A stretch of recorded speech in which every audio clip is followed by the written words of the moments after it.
Whatever the occasion, effortless elegance is right this way. Because Hilton brings you new ways to stay courtesy of the Nomad London. And it doesn't stop at award-winning dining in a space draped in velvet and illuminated by vintage chandeliers.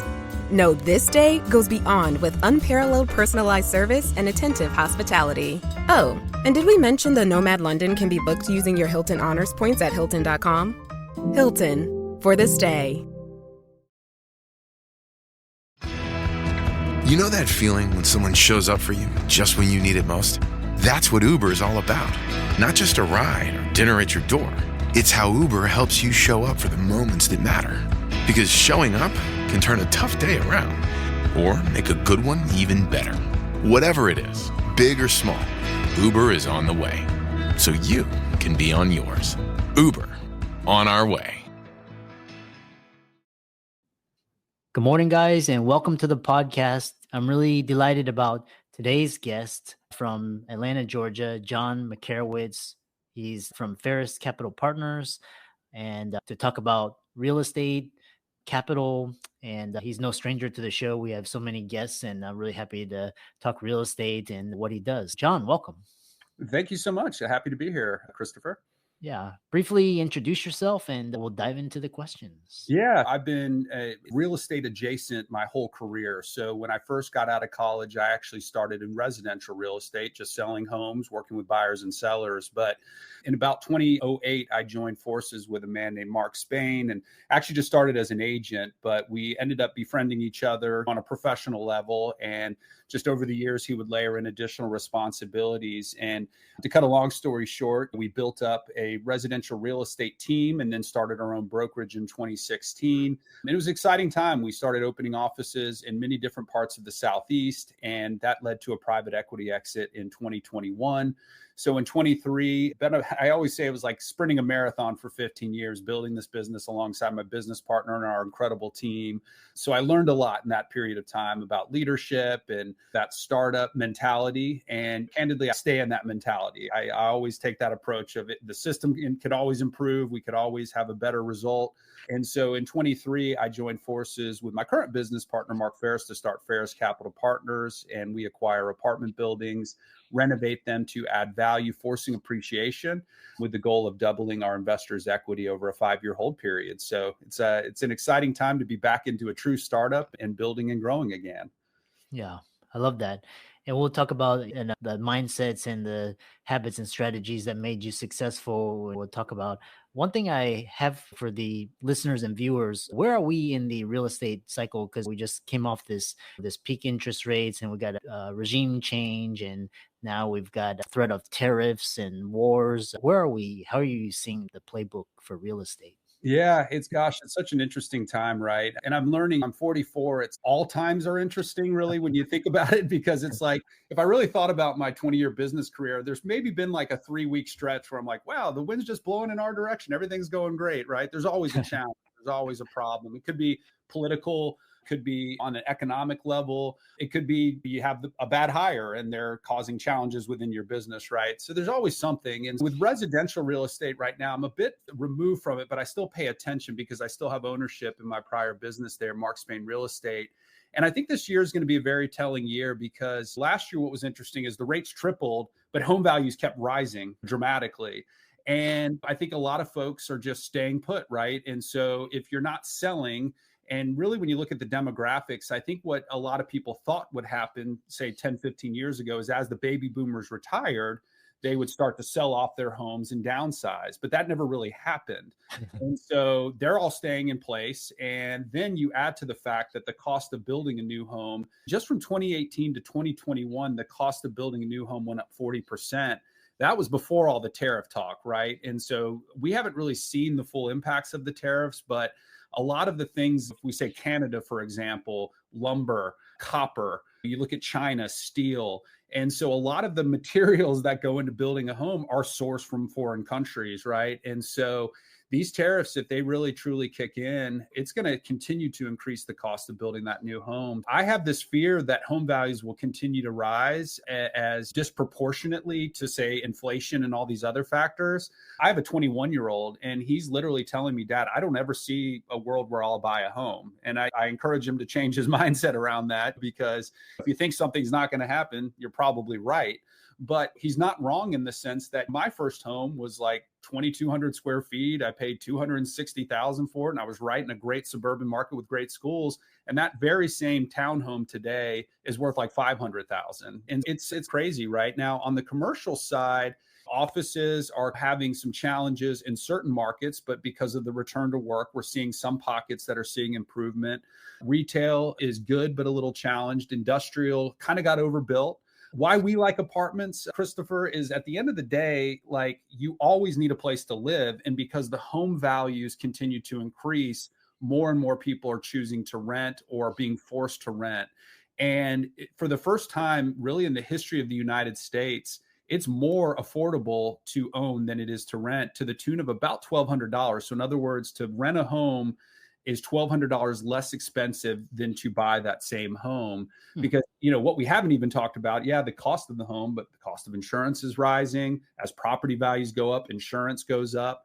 So it's just becoming more and more unaffordable to own. I think the next year will be very telling with residential real estate in particular, because we are starting to see the pace of home sales slow down. And I think that's a product of consumer confidence dropping because of the tariff talk, and people are waiting to see how that will come together.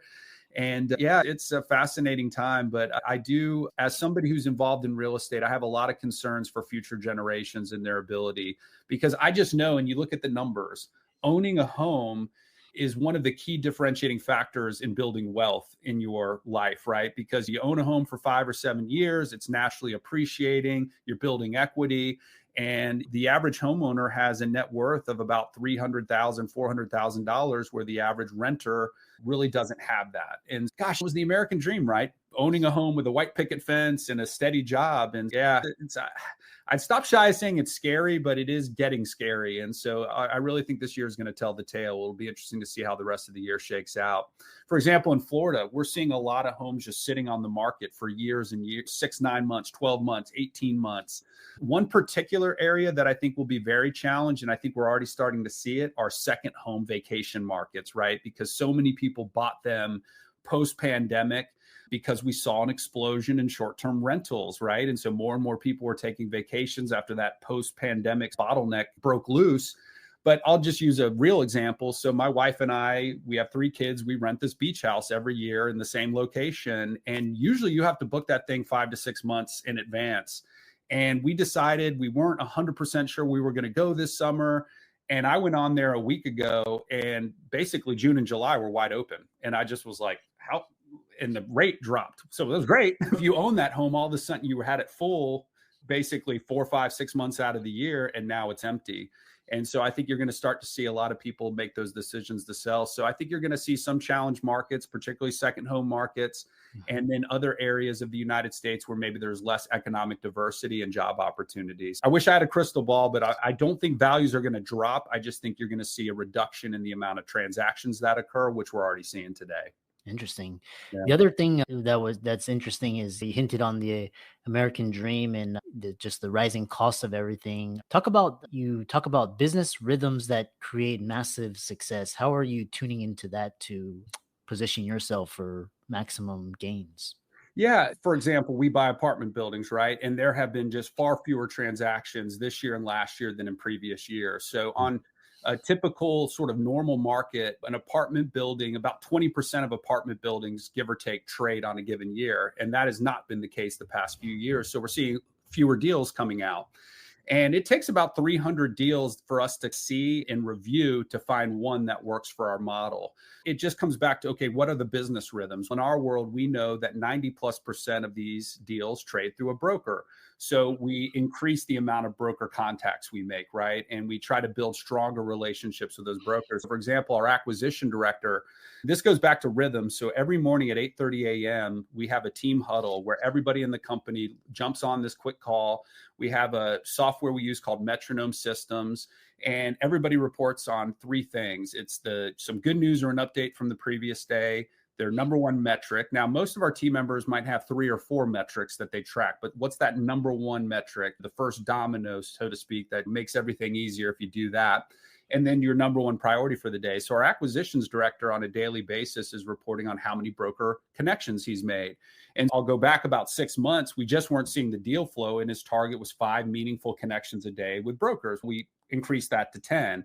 We started seeing better results. So then I got involved. So I started doing 5 meaningful connections as well, just to supplement the acquisition person. Every business has those key metrics, those leverage points, if you will. And you have to know what those are. And it does take some experimentation, right? You might think you have the right one, but you don't get the results. So then you have to be willing to take a step back and say, okay, we thought this was the right metric, but it's not getting the results. Do we need to rethink this, or do we just simply need to do more? So having those huddles on a daily basis where everybody's reporting, you start to be able to see themes, connection points, or bottlenecks or constraints within the business, right? And I think it's critical, any business leader, any entrepreneur, even if you're just working within a big corporation and you're managing a team, making sure you're checking in on a daily basis and having a meaningful conversation about those most important tasks and ensuring those things get done on a daily basis is how you can muscle through really any economy. And that's a great example, just those huddles and those metrics and making sure that you're really being thoughtful and interrogating those metrics on a regular basis to ensure they're the right ones that move the dial. Interesting. Yeah, your response really reminds me of just like how a lot of the pro team, pro sports, they think about things. And when things are quite challenging, they can't go into the details and how you measure and how you maximize.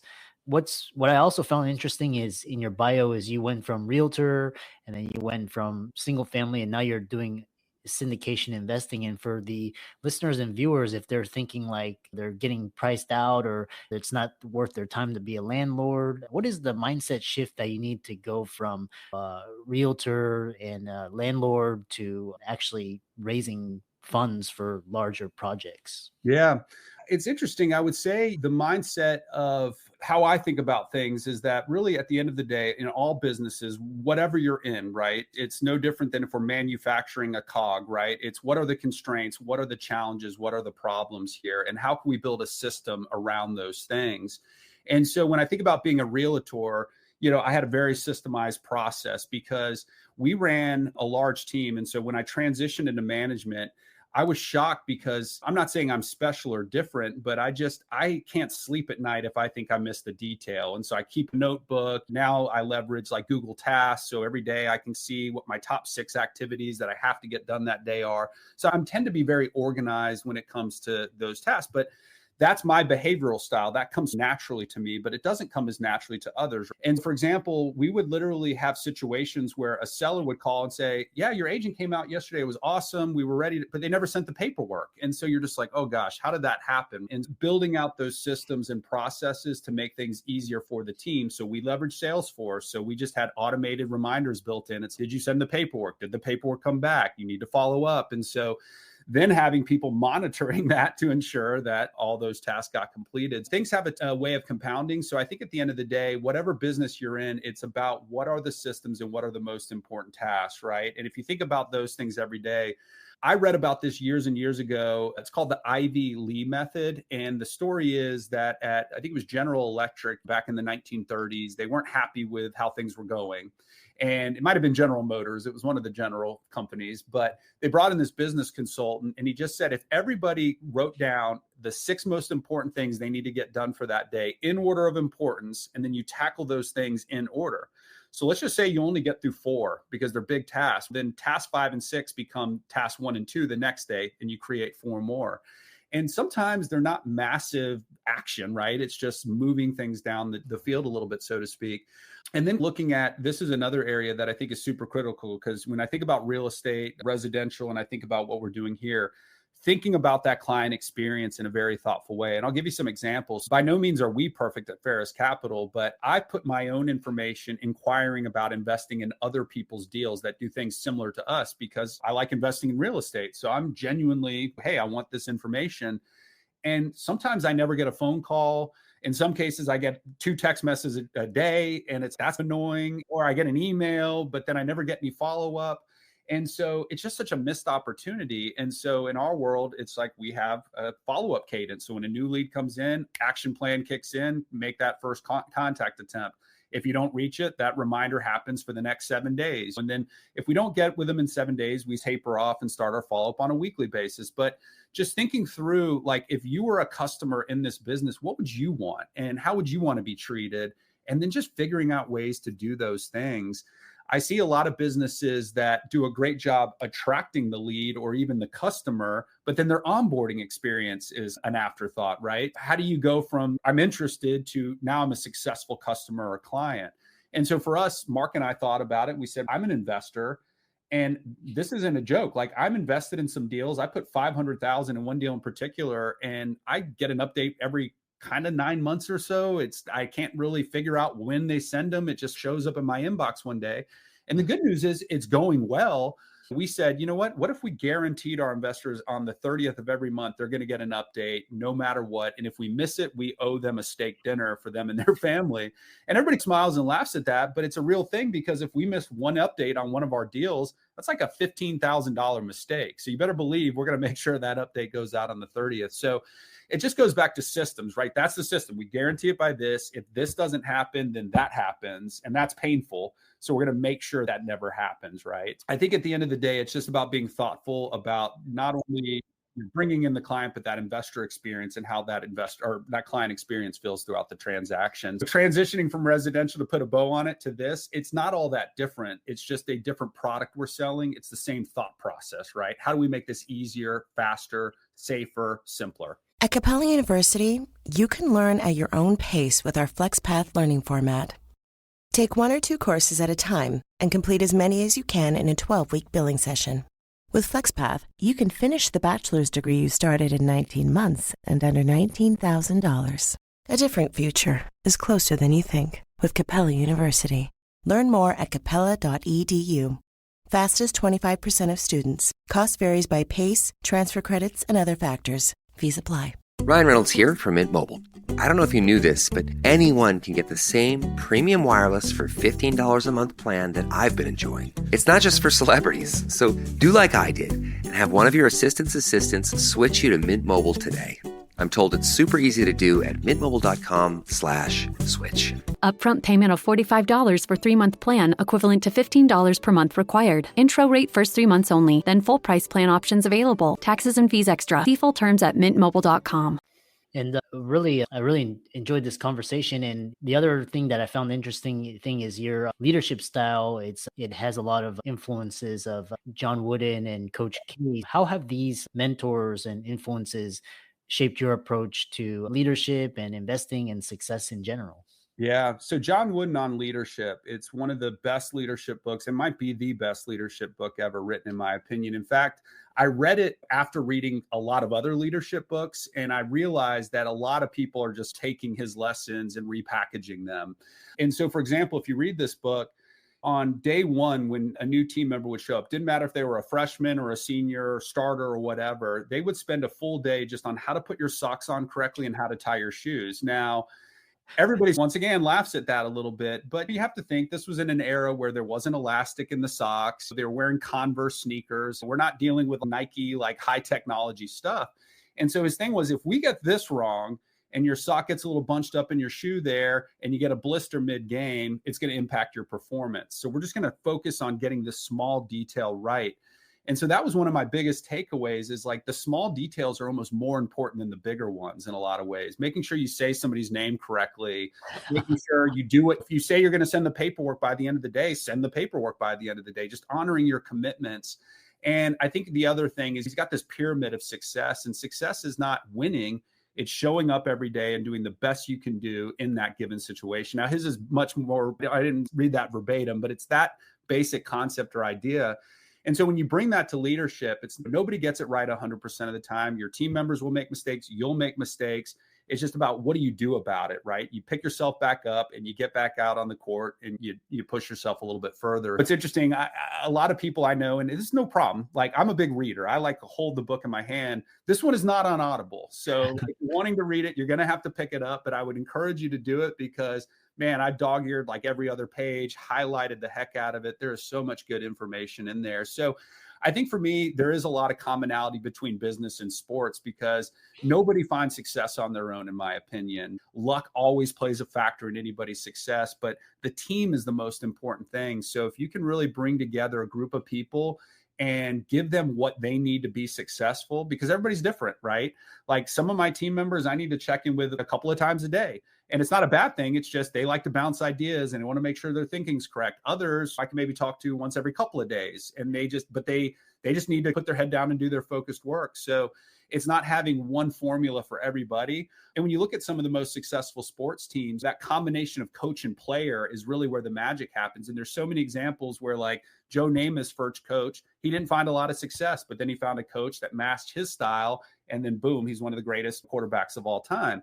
And it's having that ability to, as I said, give people what they need to be successful, not just say, this is my style, so everybody's got to do it my way or whatever. So yeah, so I think that's it, man. I think there's a lot of similarity between sports because the team is going to be what makes you successful. And I would even say the entrepreneurs that are out there, you know, the entrepreneurs that I know that are the most successful typically have a partner, whether it's an official like partner in the business or just a trusted number two, but they can bounce ideas off of, talk through challenges and problems. So yeah, I've been very fortunate with both my business partners that there's things that were common in terms of what we would like to accomplish, but we had different behavioral styles that complemented and balanced each other out. And so I think the team is the thing, man. I talk about servant leadership a lot. And my goal as a leader is to basically give the team what they need, clear the decks, make it easier for them to do their jobs, not just sit up top and bark down orders. If that means I got to go pick up trash at one of our properties because one of our PMs quit and the property doesn't look great, I'm going to do that, whatever it takes to succeed. In fact, I had a business coach, Christopher, and he said, ambition is really just the willingness to do whatever it takes to succeed. And so that's how I think about it. It's just whatever it takes, we're going to figure this out one way or another. Yeah, excellent. And if people were inspired by this podcast, and how can they connect with you and learn more from you and work with you? Yeah, I'm sure my name will be here in the show notes. You can go to LinkedIn, pretty easy to find me. Not a whole lot of John Makarewicz's out there. You can go to fulloutinvesting.com. That's a website Ferris Capital Partners has created where we have a sample deal and a video on how we do things. But you can book in a time to talk with me there if you'd like to just connect. And it doesn't have to be about investing, just if you want to talk leadership, anything like that. Those would be the two best places to find me. Excellent. I really enjoyed this podcast and keep up the great work. Oh, thanks so much, Christopher. I enjoyed it as well. Thanks.